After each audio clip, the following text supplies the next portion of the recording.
All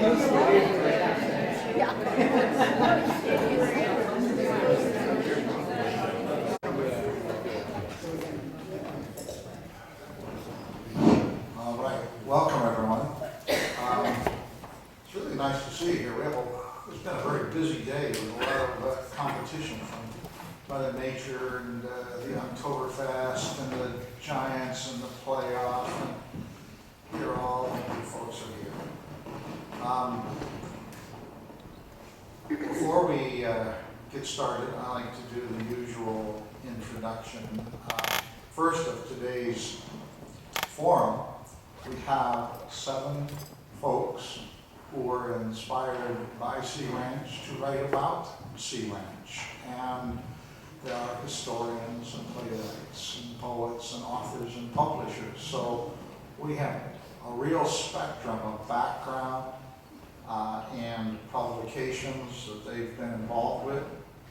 So we're going to hope to hear from them what inspired you to do this work, because lots of us get inspired by Sea Ranch, but we don't do that kind of work.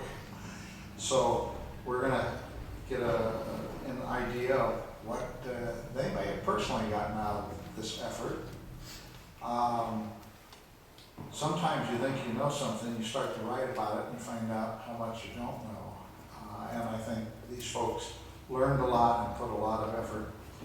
And then maybe comment on what they hope the people who read their materials will get out of it. It's a personal kind of point of view. But first, let me tell you, before we get started, this forum is organized by the Sea Ranch Forum Committee. We are Sea Ranch members, but not an affiliated part of the Board of Directors or the TSRA. We are independent, and we try to bring subjects of interest and or concern to the community. Business, safety exits are here, and the bathrooms are across there. And are there any announcements members want to make? I have 2. The forum for November will be Jeannie Jackson talking about or sharing with us her slides, the best of Mendonoma sightings, favorite pictures and favorite stories. So if you see her in the ICO, I think you'll have a good time. On Saturday, December 6th, we're going to have a update and overview of county fire safety financing. And that may seem a little droll, but you know how important the volunteer fire department is to all of us. They're first on the scene most of the time, fire or personal medical incident. We will have Efren Carrillo giving an introduction and overview of the process, the hoped for results. Efren is our 5th District Supervisor. We'll have Chris Thomas, who is the Assistant County Administrator. He will be talking about preliminary findings from the meetings held with all the different fire department groups around the county and town hall meetings, including a meeting with our volunteer fire department and a town hall meeting here on November 3rd, 6:30 to 9. And now I have the pleasure of introducing today's speakers. We have Rob Elder on the end, Susan Clark in the middle, Harry Lindstrom right here, Jim Alinder next to him, Jeanetta down next the other end, and George Rathmell next there, and Robert Scarola. If you could hold your questions till we're through, I would appreciate it. We have a busy schedule today, and we're going to do it a little differently today. We're going to have 4 of our speakers take a short break, come back and conclude with the other three, and then a question and answer period at the end of it. It is a tight schedule, so I'm going to try to move us right along and hold us on schedule. So with that, I want to move to our first speaker, which will be Rob Elder. Rob is a newsman by trade, He's written thousands of stories in 4 books. The first book was about an undercover drug cop. It was published in English and in Japanese. The second book was about the people who survived and those who perished in the world's first jumbo jet crash. It was made into a movie with Leonard Nimoy and Eddie Albert. Since he retired to the Sea Ranch, Rob has published 2 more books, The Magic of the Sea Ranch, about people who live here, and Locals, about the people who live all around us and amongst us. He tells me that these were not published in Japan, and neither became a movie. They were self-published in Gualala, but they were also more fun. With that, I'm going to turn it over to Rob. Thank you, Lee, and thanks to all of you for being here. The book, Magic in the Sea Ranch, was, for me, a little bit scary to write, because when you write about people who live with you in a fairly small place, you can expect to hear back from them. I was, as a journalist, used to writing in Miami to a couple of million people, really, and in San Jose to about 1 million, the circulation of the newspaper. But I didn't live right by any of them. And if I had stepped on any toes, I usually didn't hear about it. But you come up here and you can avoid the people you write about if you write about your neighbors. And so I was a little worried about it. It turned out fine. The only complaints I got were from people who wanted to know why wasn't I in the book. So I think that was fair. Let me tell you who's in The Magic of the Sea Ranch book.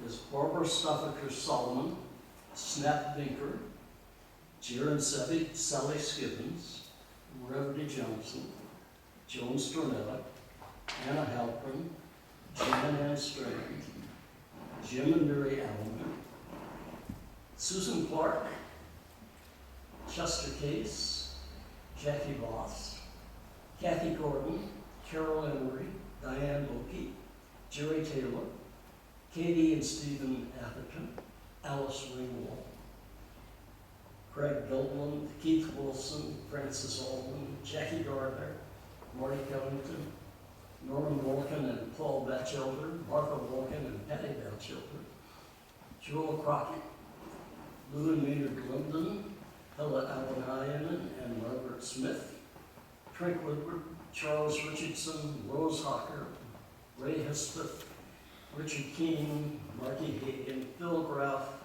Annie Brayer, Tom Osborne, Ellen Thompson, David Goheen, Ann and Alex Long, Fiona O'Neill, Donald Linden, and Sandy Bush.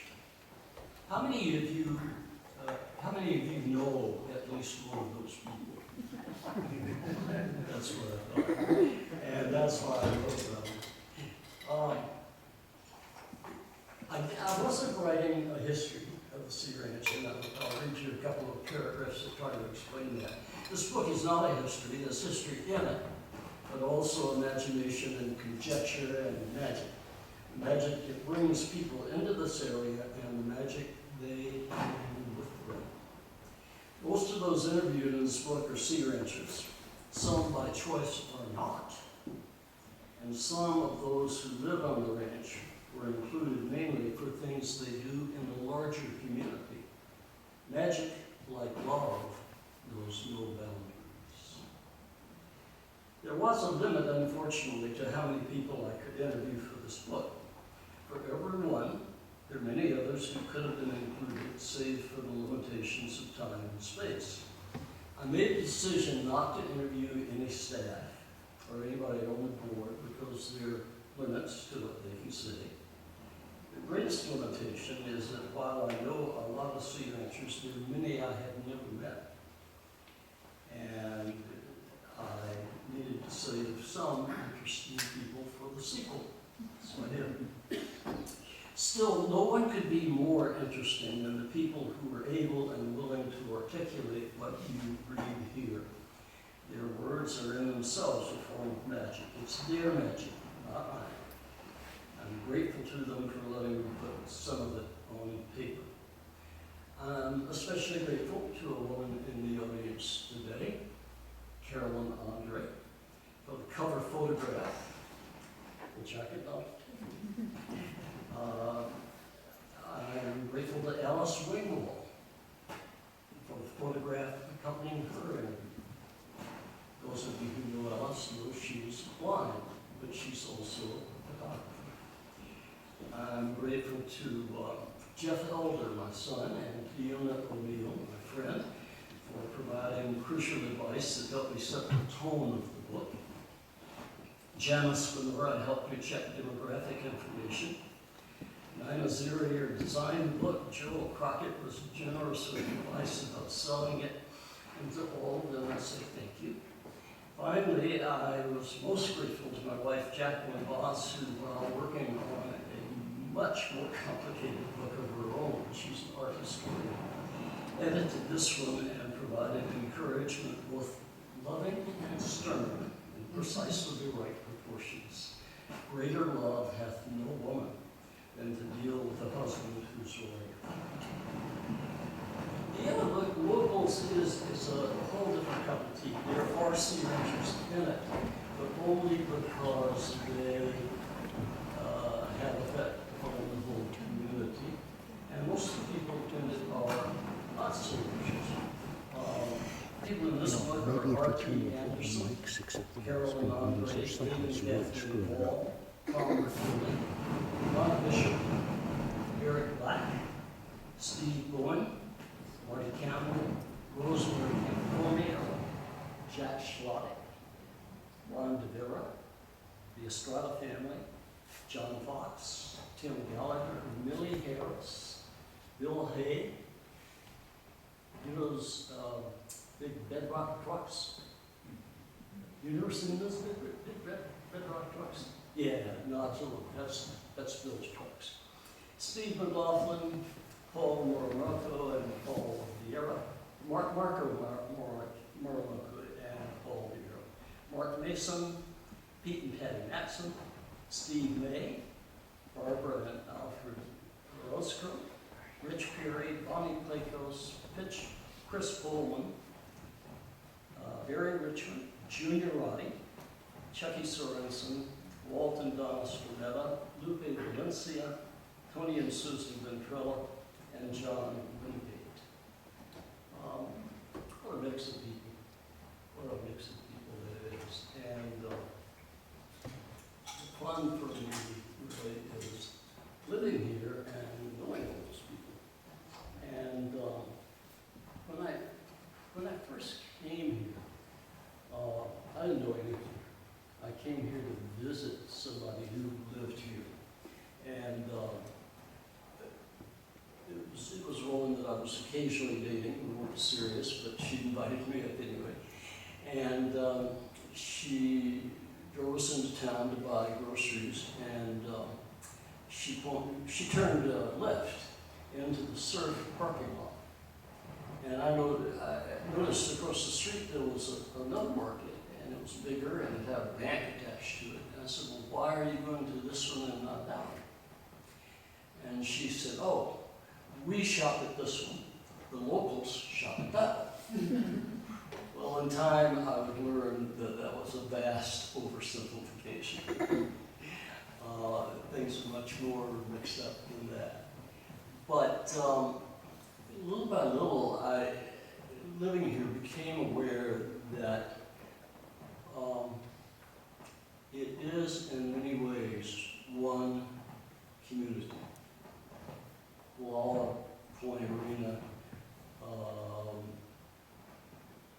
certainly Anchor Bay. You know, we function in many ways as an interdependent community, and we miss a lot if we don't understand that. And that's what led me to go ahead and write the second book. And it was more fun because the people in it are more different.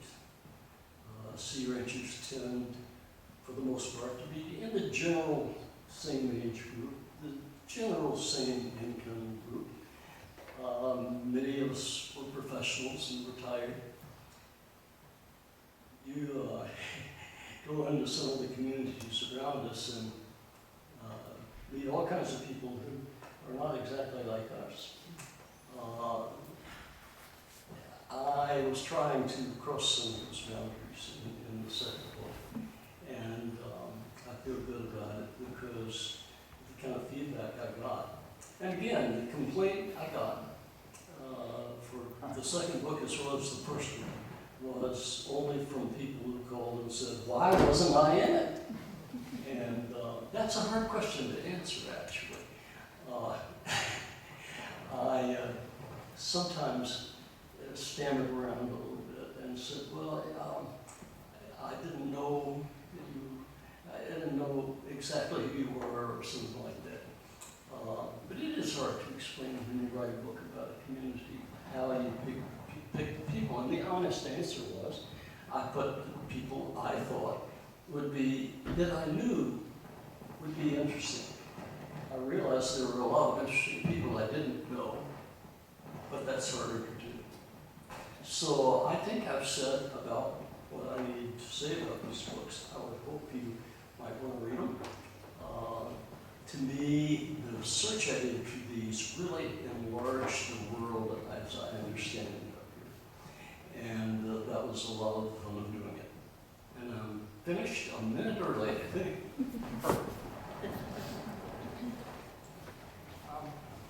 I'm going to ask if we could turn off the mics that aren't being used. In fact, I'll run over.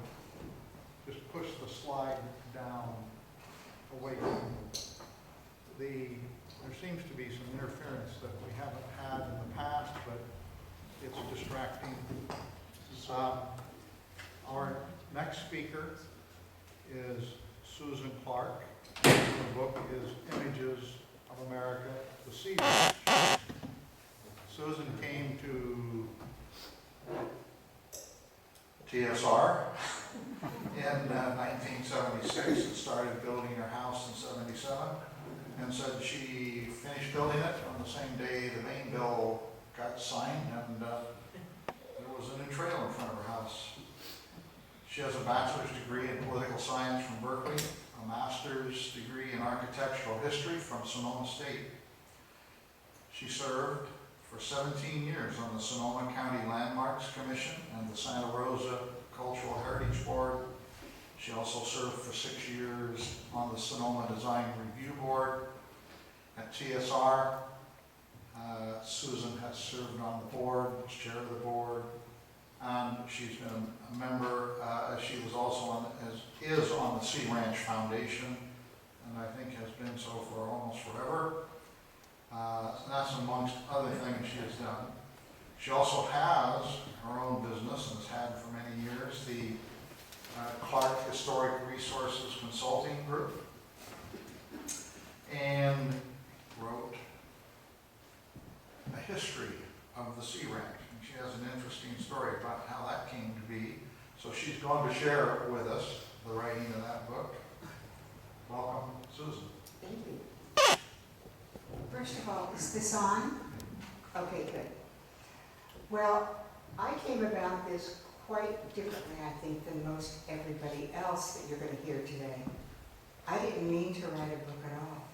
I got to write it through the back door, so to speak. What happened was when I first came here, and it was 1977, and I had very little kids, and I was the most northern house on the bluff in Sonoma County. There was nothing farther north than me. And so I walked and walked and walked and saw where there had been prior uses of the land. You could see ruins here and there. and I started gathering information on it. And because we've never had a local newspaper here in the old days, I ended up doing a lot of primary research and looking for maps. Some were recorded, a lot were not recorded. It was just going through archives. But that way, it enabled me to locate where things were. That kind of led to my interviewing people. And over a period of time, a lot of the old timers who had been here, the old property owners, ended up giving me things that I had the only copy of. One of them is this map, this linen map you see behind me, which was done sometime between 1907 and 1912, when Walter Frick was going to divide the Sea Ranch up into little ranchettes. Other things that were given to me was I was able to borrow the ledgers from Stewart's Point store and the Del Mar store, and was able to at least make a copy of them. And I don't know whether or not, I know that the Del Mar store ledger is no longer in the area. It's the person who had it died and their wife took it back to Michigan or someplace. And so I ended up with a lot of things that nobody else had. I've got photographs, I've got a lot of things that I kept collecting and people kept giving me, including a lot of tapes. So I probably got 100 and some odd hours of tapes of people who are no longer with us, but who played a big role around here 100 years ago. So when it came time to do a master's thesis, this is my master's thesis, it was done on Sea Ranch, I wrote that. That was going to be the end of it. But at that time, and I guess still, you didn't put a whole lot of pictures and photographs in your master's thesis. So that's all text. And I kept wondering what's going to happen with all these photographs and all these primary sources that I have. And one day, I got a phone call. It was probably about 8 years ago, 7 years ago, from the people who do Arcadia books. And they said, we would like you to write a book on the Sea Ranch. And I thought, well, that's wonderful. I'll have a way to at least preserve a copy of all the photographs that I've got that, otherwise if something happens to me, you know what happens, your kids take it to the dump or someplace. And I thought it would be a real shame to lose them all. And so that's how it came about that I ended up doing the book with all the pictures in it. It gave me a way to share that with all of you. And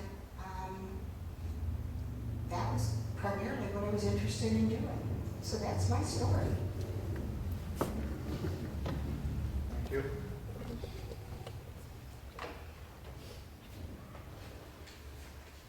Our next speaker is Harry Lindstrom. He was the writer of a Sea Ranch Archives production called Preserving Sea Ranch History, Historical Journey on Our Trails. Harry grew up in Highland Park, Illinois, and graduated from the University of Wisconsin, where he met his wife Lois. They lived in New Jersey, working in New York City before coming to San Francisco. Friends introduced them to Sea Ranch in the early 80s, and they loved it. Purchased a house here in 1993.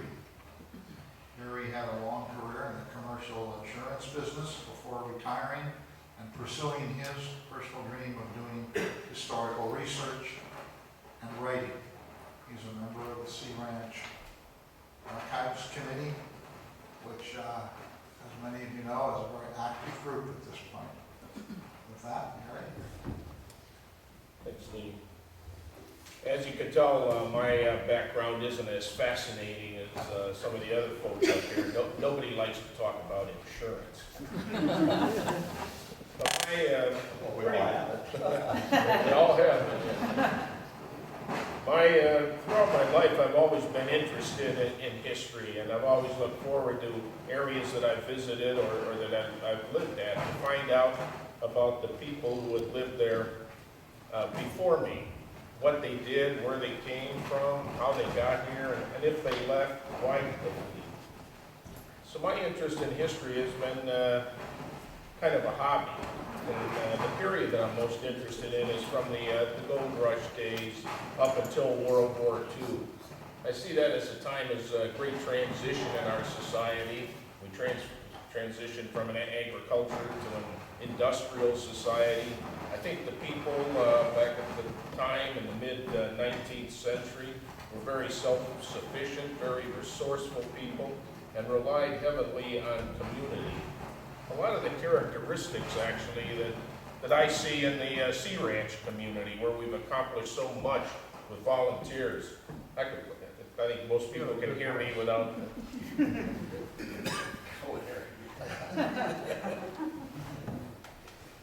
Anyway, as Lee said, Lois and I, we first came up to the coast here in the early 80s, and we first went to Mendocino. And after talking to friends about our trip, they suggested we ought to take a look at Sea Ranch. That if we liked Mendocino, we probably loved Sea Ranch. And they were right. We back at that time probably only made it up here a couple of times during the year. Then we bought our house here in '93, and then probably made it up a couple times a month as opposed to a couple times a year, and began to get more involved with what Sea Ranch has to offer. And for me, that was history. Initially, I didn't know much about it, but began to read a lot of the little booklets that we had up here. And Lois and I did a lot of hiking on the trails. And when I'm out hiking, I like to look at things, things that you see that might be unusual, things that we could still do today. An old fence post, an old gate, an old depression. Kind of wondered what they were all about, who was here, where'd they come from. As I read more, I came across Susan Clark's thesis several years ago while I was still working, and that's a fascinating, in-depth history of the Sea Ranch from the beginning up until it was the Olsen sold it to Oceanic. I've collected a lot of material while we were up here. Then I retired in 2010, and with that jumped into the history hobby with both feet. I working on one paper, completed one paper for the Museum of San Ramon Valley down in Danville. Up here, I'm on the Archives Committee. I've done 4 research papers for the Archives Committee on various Sea Ranch topics. What happened here in World War II. I did a piece on the Russian colony that existed here for a while. In 2011, which was the 100th anniversary of women getting the right to vote in California.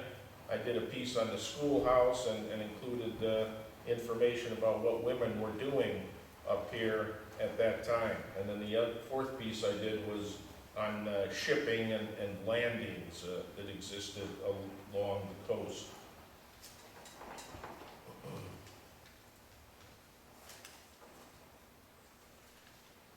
The Archives Committee, when it came time to consider what our contribution would be to the 50th birthday celebration, we decided we wanted to try to establish some historic markers around Sea Ranch. And along with this, installing the historic markers, we also thought we'd develop a brochure or a little booklet about the markers and the history surrounding it to enrich people's enjoyment of those markers. I've gotten credit for writing the booklet, and I did write the booklet, but I don't want to exclude any of my Archives Committee partners. They were as heavily involved with the development of the booklet, the installing of the markers as I was. Besides Sea Ranch and the environment, walking around Sea Ranch, noting some of the things that still exist or some of the things that no longer exist, for me, some of the inspiration for doing this writing comes from some of the people at Sea Ranch.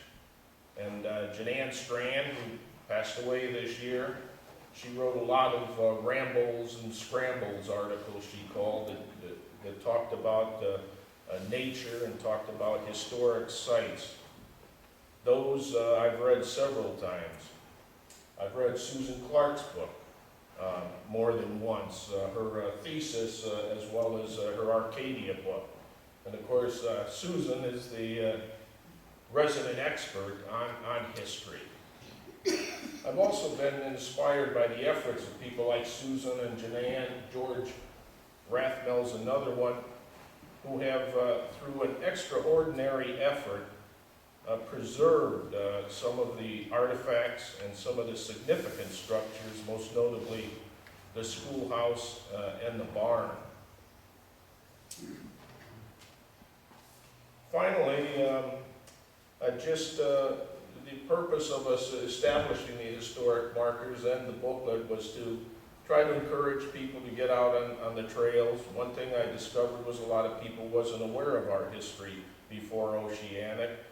Encourage people to learn more about that history. It's a pretty rich history.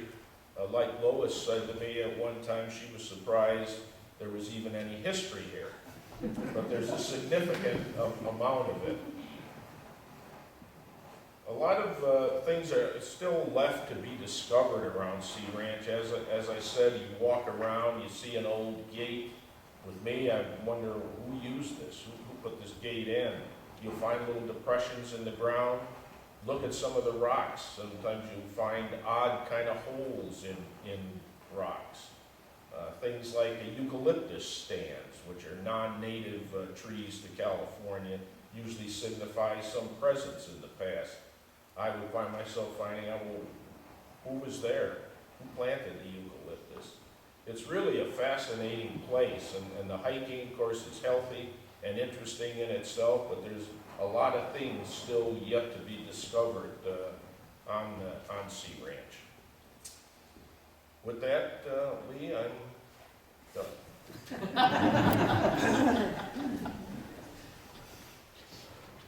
Not until you tell us who planted the eucalyptus.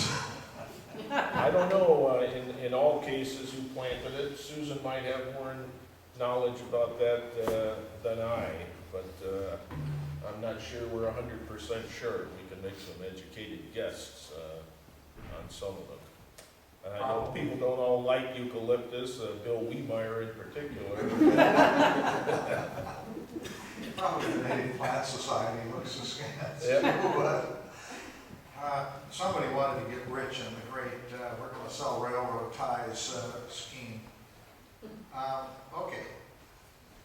Our next speaker will be Jim Alinder. He and Donald Lindman collaborated together, conspired together to put out their book, The Sea Ranch, 50 Years of Architecture, Landscape, Place, and Community on the Northern California coast.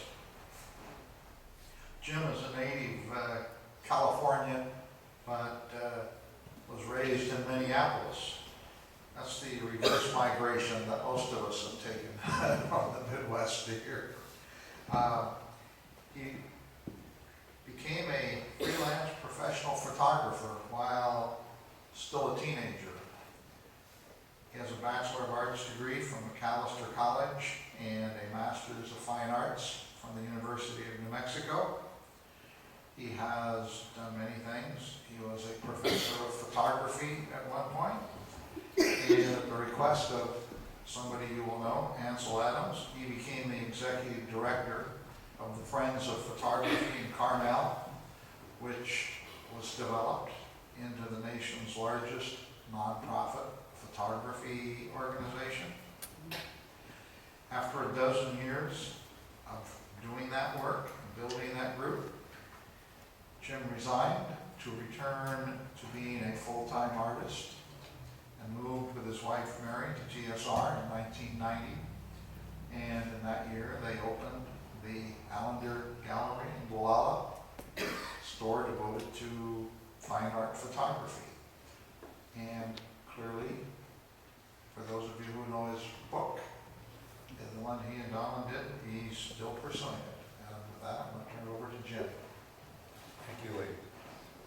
The experience of the Sea Ranch for us began in 1978 when a coworker gave his family house to us for a weekend. And we came up and we liked it.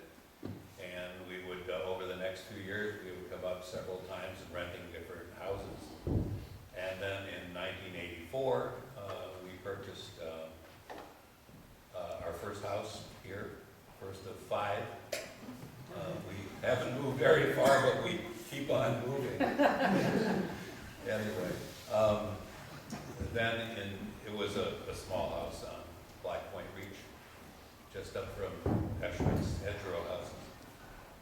After that, in 1988, we decided that, or I guess I decided, there was a Charles Moore house for sale that was on the ocean and quite amazing. And after several months of negotiations with Don Berard, who many of you may remember, we were able to purchase that with the idea that maybe sometime we would be able to move here and live here full time, which we in fact did in 1990. Somewhere about that time, and I don't remember exactly when, I met Donald Linden, and I guess I probably started photographing here in 1978 on the first trip, but that was probably mostly pictures of the kids at Black Point Beach or something.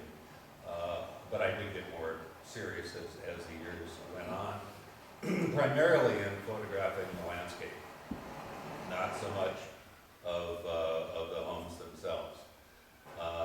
Met a number of other architects and began, occasionally photographing their houses too.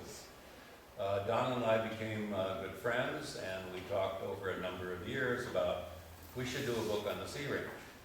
And we kept saying that and then not doing it throughout the 90s. Finally, around 2000, we got more serious, and we talked to Princeton Architectural Press, who said, yes, we'd be interested in that. In fact, we would like to do it as a rather large format coffee table kind of book and have it to be a really serious venture. So then we began looking at houses that might be included. I mean, some were very obvious, Condo 1 and Esherick's houses. The first homes here were obviously very important architecturally, and were also an important part of the whole story of the development of the Sea Ranch. So now comes getting serious about photographing the houses from the inside as well as from the outside. And the inside, the contrast here can be really extreme. And I wanted to find a way that I could have the pictures both show perfectly lit, or well lit anyway, the interiors of the houses and the exterior that was outside through the windows or whatever. About this time, I heard of something called HDR photography, which means high dynamic range. This is at the very beginning of that concept, so there were no computer programs or any way to really deal with it. The first program came out, I bought it, it was terrible, there's no way it could work, at least not for me, and I don't think anyone ever had much success with it. But what it means is making at least 2 exposures, and sometimes 3 or more, of the scene, adjusting the f-stop or the shutter speed, primarily the shutter speed, and sometimes over maybe 8 stops range from the inside to the outside. We did this systematically throughout the houses that we photographed for the first book, which is going to be published in 2004. So 2002, 2003, we're doing this project. And I must say that the publisher had great faith in their ability with computers, more than I had, I guess. And they did have a fairly skilled technician, spent 3 months blending my exposures inside and outside so they went together and looked like they were one. That, the high dynamic range process has grown tremendously, and probably most of you I think there's even cell phones now that have HDR setting, so it can become almost automatic. All of the ones for the second book, another 30 houses or whatever, we photographed. With it, I did all the computer work to blend the pictures, and I used at least 3 exposures for each one. And it went, that process, I think, went along pretty well. The book cover is a panoramic photograph of Condo 1, and interestingly enough, the publisher also put it on the inside. Now, what was also kind of fun with what you can do now is this picture is made from 12 different exposures. So I kept moving the camera around, and then I blended them in a computer in a Photoshop program, which does it flawlessly. I can't take a lot of credit for that, except I knew what to do at the right time. Anyway, the 2004 book was in 3 printings. It's now considered a classic, I'm told. This, I hope, is even more of a classic over time. We think it's substantially improved in a number of ways, and I think that's pretty much my story.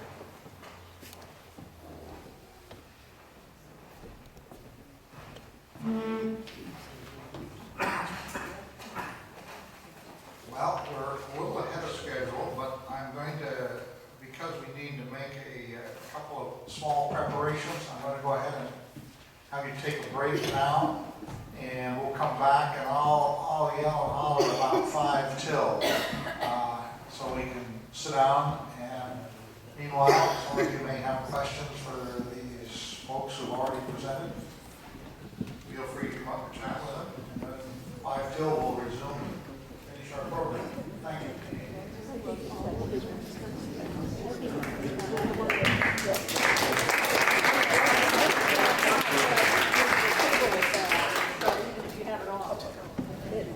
You might think about, because of the next We're going to come forward, David speaker and Maggie and I presentation, are going to talk move over forward here. a little, because they're going to do something up front here without the microphone. And I think it might be easier to hear if you're closer to the front.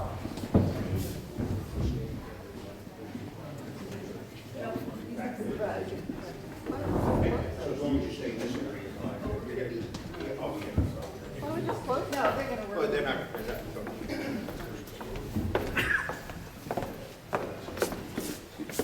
Okay. Our next speaker is Jeanetta Miller. Before coming to TSR, Sea Ranch, Jeanetta and her husband lived in the Bay Area and then lived on the East Coast in Connecticut for 18 years, where he worked for the Taunton Press for fine home building. Some of you may have seen that. And Jeanetta was a teacher of English in the high schools. She and her husband built their house here in the 80s and came to live here full-time in 2011 when they were able to relocate. Today, Jeanetta is going to talk a little bit about a play she has written, specifically about aspects of life at the Sea Ranch called Old Growth. I'm going to turn it over to Jeanetta. Thank you very much. I'm going to come forward because I'm going to be asking the 2 sea ranchers who very graciously volunteered to read a scene from the play to do the same. So can you hear me? It's okay? All right. Trying to use my teacher's voice. It'll carry. I've been writing my whole life, but I've been writing about the Sea Ranch for the last 3 years, since my husband and I relocated here. We both had jobs that left very little time for personal pursuits. And I know that for many people who finally succeeded in making those occasional visits turn into full-time life here, we experienced the incredible luxury of being able to go on long walks along the trails and take our time and talk about what we see there. My husband took hundreds of photographs, and the way that I tried to capture what we saw along the trails was in writing. And just a couple of examples. Looking at a blue heron, waiting so patiently for a gopher, and deciding to give up for now, and then lifting those incredible wings, and they're so huge, so much bigger than you would imagine, just looking at the bird and sliding off the bluff into the air. The first time, hanging on to the grapestake fences with excitement that we actually saw whales migrating, getting caught, just paralyzed in the gaze, in that golden greenish gaze of a bobcat that was quietly resting under some myrtle trees in the noon sunlight. These are amazing, heart-pounding experiences that were very inspiring to write about. So the magic of the Sea Ranch definitely had us in its spell. But as we got to know the place better, I wanted to disenchant myself, to look more deeply into the shadows and the undergrowth and what happened in those worlds that definitely overlapped our human world but were separate from it. And I wanted to explore tensions between the natural and the built world. Those two worlds exist here as well. To trace the human history of the ranch, and I've been helped enormously in doing that by the other members of the panel who've studied it and written about it and photographed it and made it available to us. And I also wanted to consider some of the problems that are particular to life in a remote area. So it seemed to me that writing a play with the dialogue and the situations and so on, that the opportunities that a play provides, that it might be a way to work through some of these ideas in a way that would be interesting to me and engaging to potential listeners. So I jumped in and was fortunate as I began work and also got more serious about the work to find mentors right here at the Sea Ranch. There are two main ones, and one of our actors this afternoon is one of them. The other is David Skibbons, and they've been both David Skibbons and David Robertson have been enormously helpful in helping me push forward from one rewrite to the next. I'm not kidding. I have done at least 24 major rewrites of this, and it's not just this play anymore. It's these plays. David Skibbons really saw me through the process of a socio-drama that had characters that were very focused on certain roles in the community, and that dealt with how an individual becomes part of a community. That play is called Old Growth, and it was read at Loyola Art Center in May. The new play is the one that you're going to hear about today, mostly, and hear a scene from, and that one is called Ram's Horn Reach, and the name comes from a fictional cul-de-sac where most of the characters in the new play live.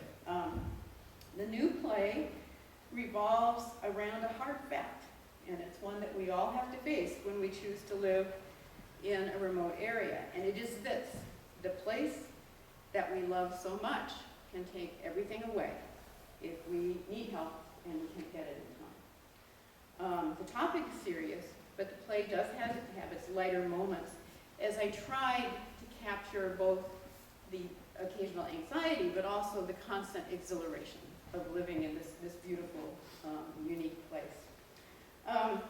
The Ram's Horn Reach has 6 characters, and in the space of 24 hours, these characters deal with a medical emergency and its impact on their relationships and expectations.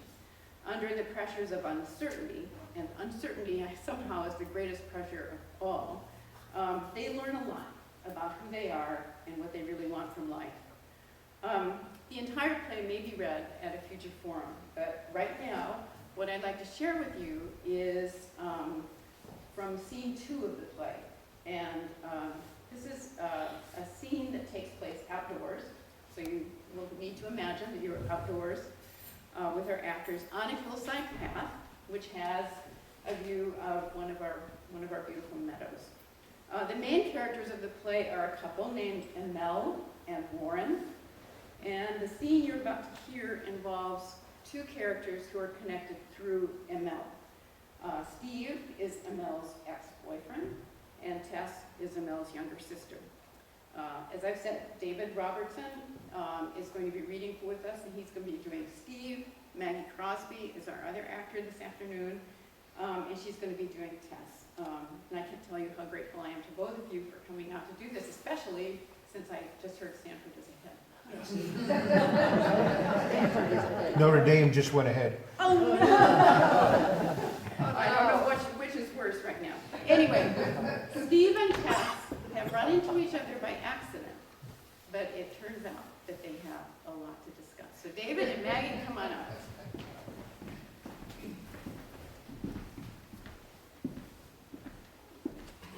And they're both sketchy. And neither of us is an actor. The play is much, much better than what you're about to hear.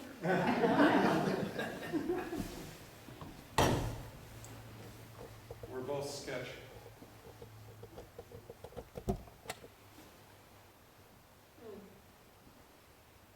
Do I hear a cow store?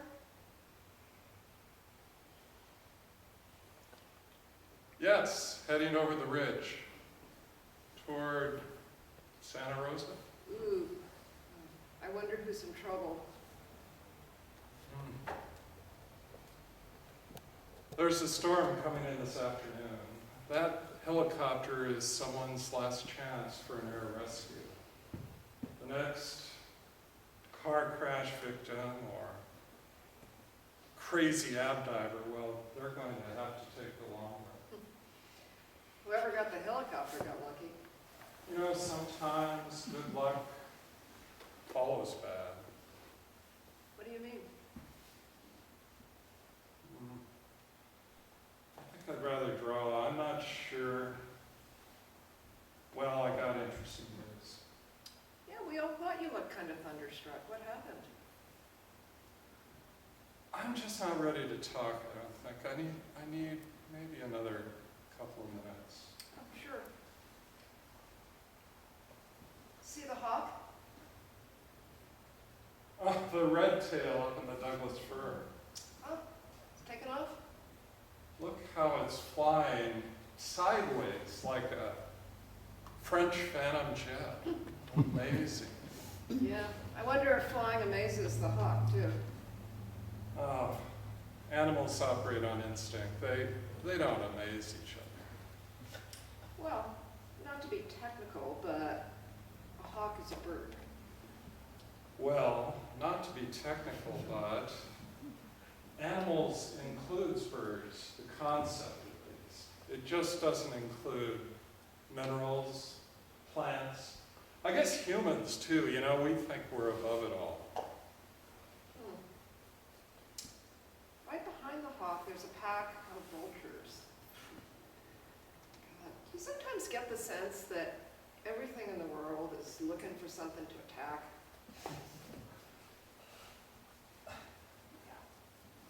I don't know. I think those vultures probably are just fulfilling their role. Somebody's got to clean up. Sometimes people, don't take this the wrong way, Steve. Are you listening? Yeah, I'm listening. Sometimes people prey on each other. No, that never happens. Okay, you're right. DNA, survival of the fittest. Yeah, well, you're not a vulture or a hawk, are you, Steve? You're not circling ML now that Lauren's so sick. I heard you asking her to meet with you this afternoon. I'm not circling anyone. I just want a chance to talk to her. And what will you say? I just want to tell her what happened. Can I tell you something? Something you can't tell to anyone else? Well, if I can't share it with ML, you probably shouldn't. She'll hear about it from me later today. Sure will. I saw Doc White this afternoon. Bad news. Bad news. 3 years ago I got bad news, but this morning I got great news. Come again? 3 years ago, some neurologist off in Santa Rosa told me that I have Parkinson's disease. Today, another one told me I don't. It was great news. Oh, my, 3 years. I'm not going for a third opinion. Wait a minute. 3 years ago, you left ML. Was that one? I wanted to protect her. Well, you should have asked her what she wanted. I thought I was doing the right thing. You abandoned her.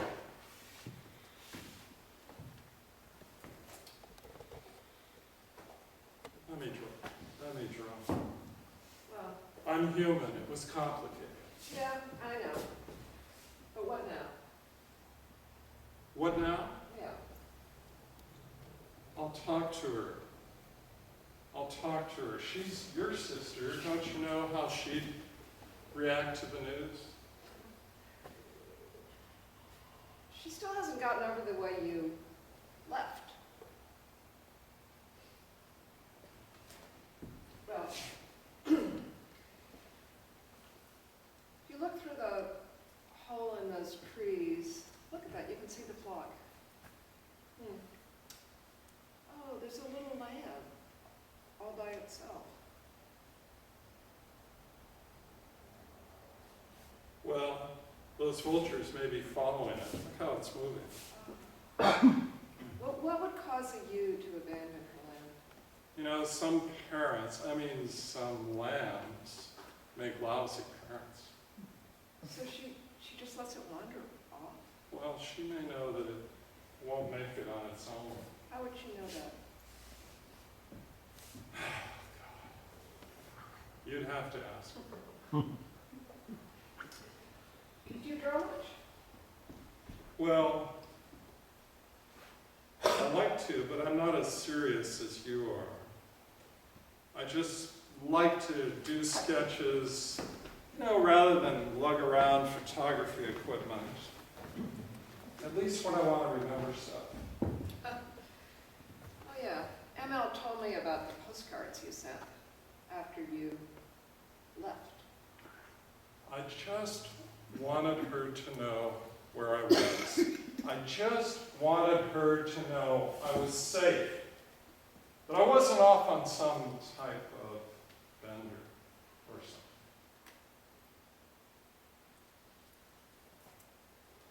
Did she show the postcards to you? No, she just told me about them. I don't think she kept them. She didn't keep the postcards?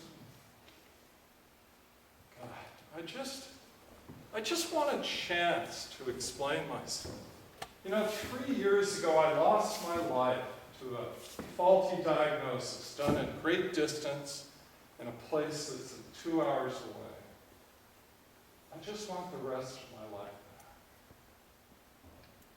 Yeah, well, for 3 years, you were the guy who just left with no explanation. Yeah, but and now she has Warren to worry about. And now I have a reason to explain why I left. Honestly, Steve, I don't think she'll meet with you. You're wrong, Tess. She'll be there. And for you to find out whether she's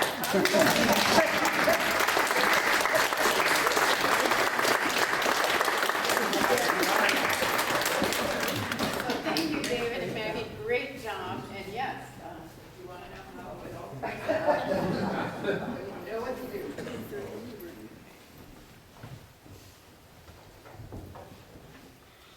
Thank you, that was very interesting and a lot of fun. Our next speaker, George Rathmell is the publisher of a book many of you are familiar with called The Barn Book, about one community's successful volunteer effort to rescue, restore, and reuse its defining historical landmark. George is an author and a publisher, and he was a teacher for 40 years. English, French, ESL. I think this teaching English leads to writing. But neither of them ever had to read anything I wrote. He came to TSR, the Sea Ranch. I gotta quit doing that. He came to the Sea Ranch in 1967. Was a part-timer until 1988 when he became a full-timer. George was a Barney and is going to tell us about the Barn Book, which he published, and about the efforts of Joanne Ridley, who wrote, and Dwayne Gordon, who drew. With that, George. Thank you, Lee. I'll repeat the subpoll. If you can't hear me in the back, raise your hand or else come up in the orchestra. I want to reread the subtitle of this book, about one community's successful volunteer effort to rescue, restore, and reuse its defining historical landmark. That is a very good description of what the book is. The idea for the book came from John Wingate. At the end of our 10-year effort to do all those things to the barn, he felt that that volunteer effort should be recorded and recognized in a book. So he went to Joanne Ridley, a journalist, a Barney sea rancher, and said, "Would you write the book?" And Joanne had just finished this book, Looking for Eulaby Dix. And so she was free, and she agreed to write it. Later on, writing this book led to this one, First a Dream. It's a story of how the Tiburon Library was constructed and operated by local volunteers.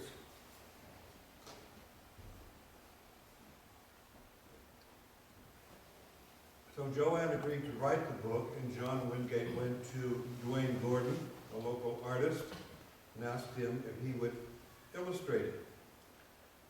Dwayne Gordon is one of the Sea Ranch's best-known artists, and his work is prized by people who bought when it was available, because both Joanne and Dwayne have passed away.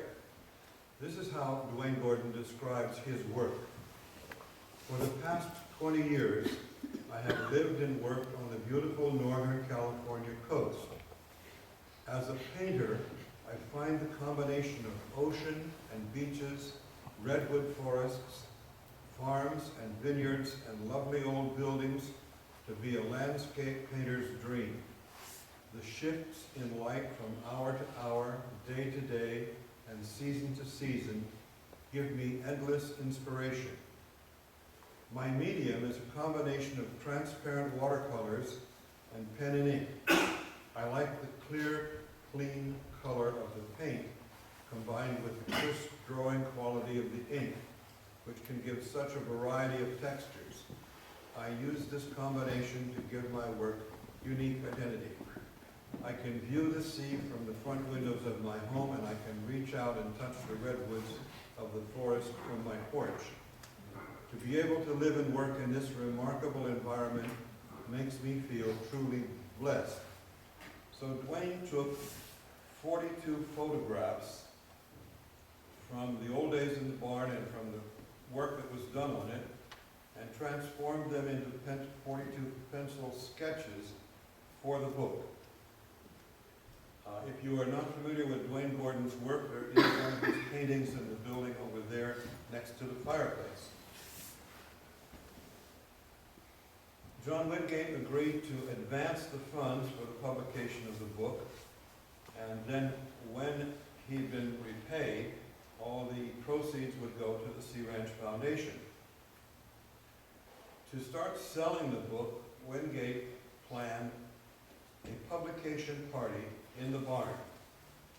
This invitation was sent to every sea rancher, and it says, "The Sea Ranch Association invites you to a barn bash, open house at the barn, Saturday, September 4th, 1988, to celebrate the completion of the restoration of the Knipp-Stengel barn and the 10th anniversary of the volunteers' work on it. Wine and snacks, historical displays, music and video, publication party, and book signings." In addition to selling the book, Dwayne Gordon donated the original sketches he had made, and we sold those as well. So at the end of the barn bash, John Wingate had been repaid, and we had a profit that went to the Sea Ranch Foundation. The book tells the story of the barn, built as a dairy barn by Adam Stengel and Chris Knipp. That's why it's called the Knipp-Stengel barn, and nothing else. In 1880, they built it out of old-growth redwood, and it is a remarkable structure. Initially, when Oceanic bought this property, they used it as a community center for various Oceanic activities, including the famous hay bale concerts by pianist Gunnar Johansson. But in 1977, the fire marshal said, "No, you cannot have gatherings in that building. It's not fire safe." So for the next 8 years, it remained empty and unused. And then in 1985, OCI turned it over to the association. There were estimates made on what it would cost to bring the building up to code, over $250,000. The board of directors said, "No thanks, too much money." Then, thanks to Susan Clark and Jan Strand, it was listed on the National Register of Historic Places, and it had some status. At this point enters Chris Beach. Chris Beach is a local contractor, and at the time he was chairman of the board of directors. And he said, "We can do this.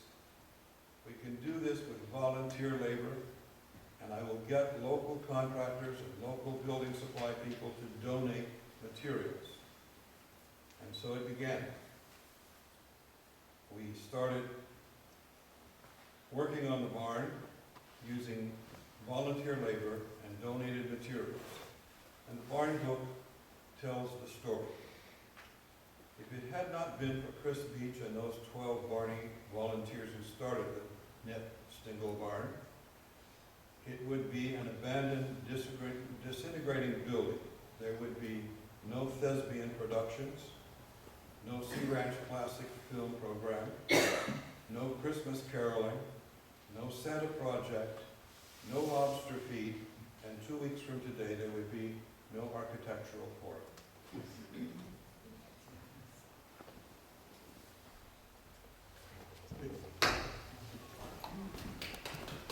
Thank you.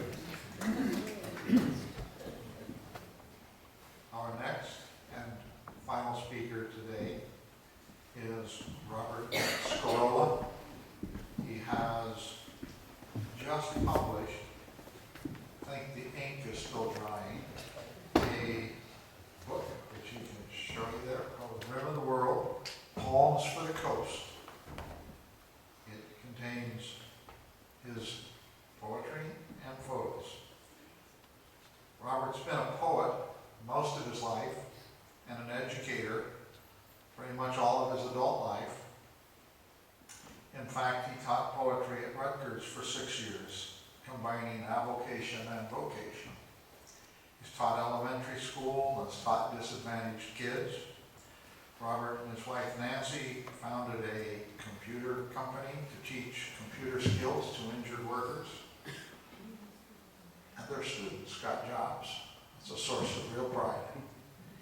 Along the way, Robert and Nancy made time for community service wherever they live, obviously including here at TSR, where Robert is on the board. Nancy's part of the planning committee and the forum committee.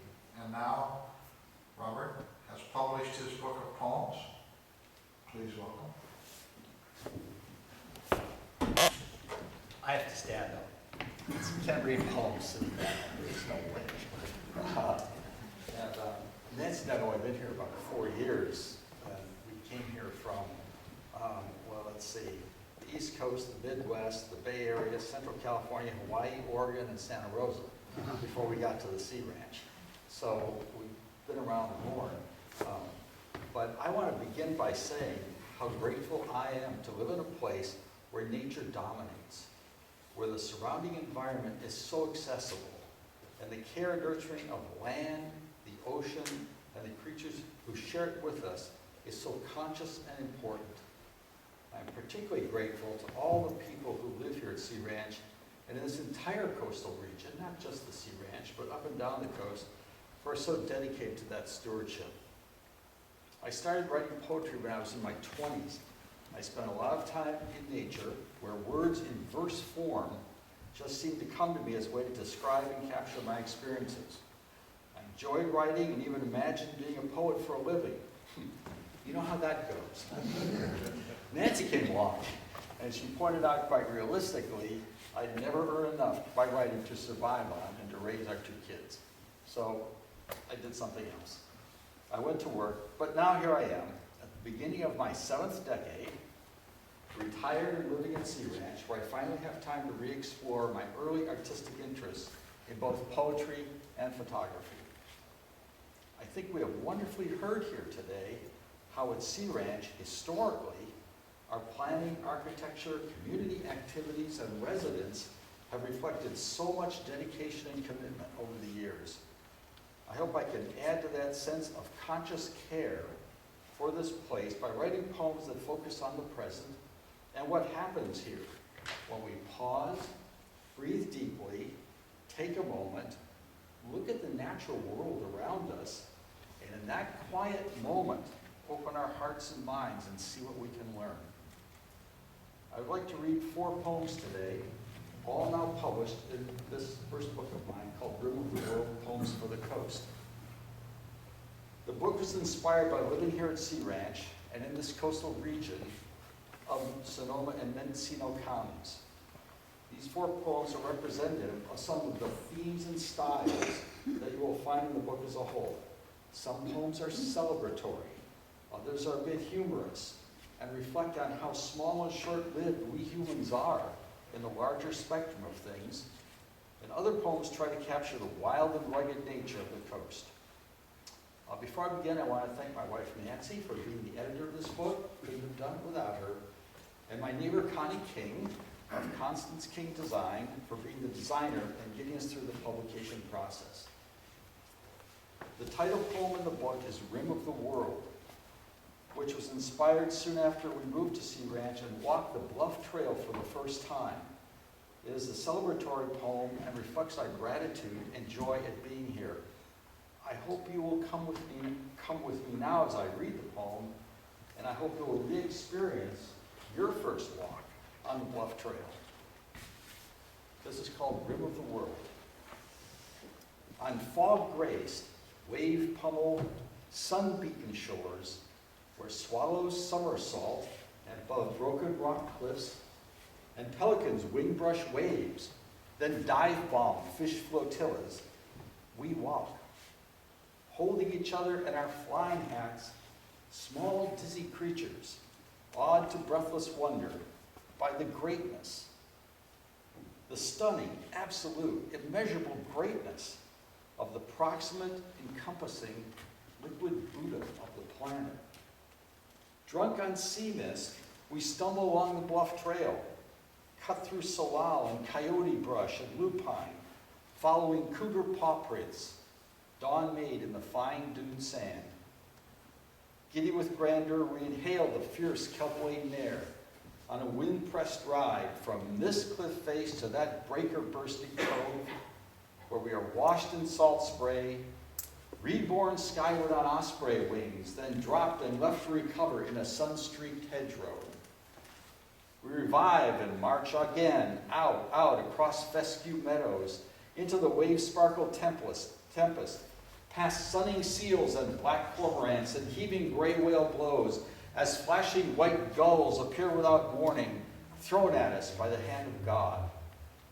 Our eyes watering, we laugh in our coral bones at a stuttering sparrow's song, at being an inevitable part of such raw, chaotic, thundering order. And we know we are loved to completeness by this body rim of the world. So that's Rim of the World. The second poem, Shore Walk, Season of the Big Wind. That's about our discovery that all is not benign here. This poem was about coming to terms with the unpredictable power and consequences of coastal forces beyond our control. This is called Shore Walk, Season of the Big Wind. This is the big wind that slams waves on shore like great hammers pounded by a mad Poseidon. Drowns small boats, splitters freighters to kindling and piles the pieces into driftwood timber heaps, lying tangled for decades like forever beached whales on cowering sand beaches. This is the big blow that rides boulders up wave mountains to come crashing down on sandstone bluff faces, crushing them into grimacing edges that wonder at this gale's uncaring fury. This is the big blast that shakes the hell out of my house until its windows bulge with a frightened stare and force me to run out and meet the unleashed force and weight of this fierce, howling air I cannot move through without my anchor rope of breathless laughter at the sheer, stone-cutting power of this wind's raw edge that teaches me how the breath of the world began. So, that's number 2. Number 3, the third poem, it's called Locating Chance. This is about the bats that we found living behind the fascia boards of our house. Diane Hitchwa, you all know Diane, and other friends came over one evening, and we all stood outside at dusk and watched 8, 9, 10, 11 bats wake up and drop, one after another, into the sunset. I was amazed to meet these creatures that way and learn about them. And I now incorporate them into my evening watch and watch them every evening as they drop out of the house and fly off into the sunset. I wrote this poem called Locating Chance. I waited for the dusky evening light and warm, insect-laden air to float above my head and stir them from their sleep. I peered with flashlight beams up under eaves to find their furry faces peering back, hard-folded wings sheltering their soft forms, until one called another to the chase, challenging them on the wafting breeze. And out they came. I ducked in quick surprise how fast they dropped, unfolded, circled once, and flew away to hunt the flurried rising of their prey with magic echoes, swift as any thought. I used to get my bearings in the fray 1,000 choices, each one found and caught. When they returned, I tried to understand just how they lived, how much I needed them to keep the insect horde from my front door. But what filled me in their swiftly swirling dance, as moonlight rose and cold night air seeped in, while I shivered in my wingless flannel shirt, was wonder at how they located chance. So that's locating chance. And the fourth and final poem today is called Affection for the Small. And I offer it as a fitting summary of our afternoon together. I hope So this affection for the small. Affection for the small lives deep in me and keeps my center turning in slow dance, with all the rhythms flowing from nearby lupine nested sparrows, stalks of grass. Affection for the large lives in me too, and spins me into dervish ecstasy when the great broad ocean swells up to the sky and merges all into a blue cascade of whale blows, whose waterfalls become several thousand shades of subtle green, painted on the fir, redwood, madrone, that march in dusty rhythm up the hills to sway in breezy chorus with the gale. And there are all the sizes in between, from compost-loving microbes to bob quail, tough woodpeckers and higher-flying hawks, crafty fox and bobcat, quiet deer, and even wary cougar on the trail, who bring the thrill of hunting to the dance that daily works its wonders in my soul. I bow in thanks for dawn and setting sun, the smiling moon and diamond sheen of stars, the blowing wind, the lone screech owl's call. I live with vast affection for it all.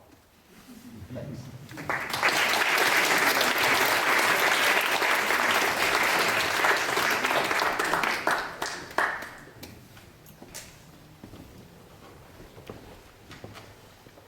Well, I'd like to thank our speakers, one and all. I think we've had quite a tour of perspectives of the Sea Ranch and what it evokes within us.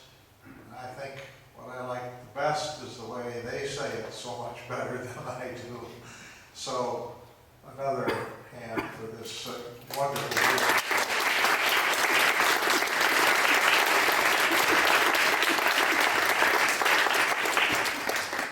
And now we're going to open it up for questions. You may want to know where to go to find your own muse or ask them their own question. But please, if you have one, they're here.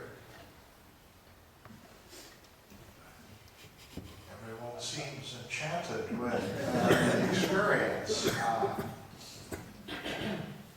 So Jeanetta, I have a question. You said there were more than one play now? You're writing a series of plays?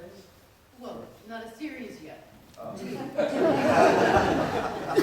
Play two. Well, This is play number 2, yeah. okay. Because I've got a book too I'm going to write. Right? So, A series. right. Great. That'd be fun. Anybody else out here have a query? Going once. Going twice. Okay, then, Okay. thank you very much for coming. I hope your favorite teams have won in your absence and without your help. We can help put away the chairs as usual. That would be very much appreciated. Thank you.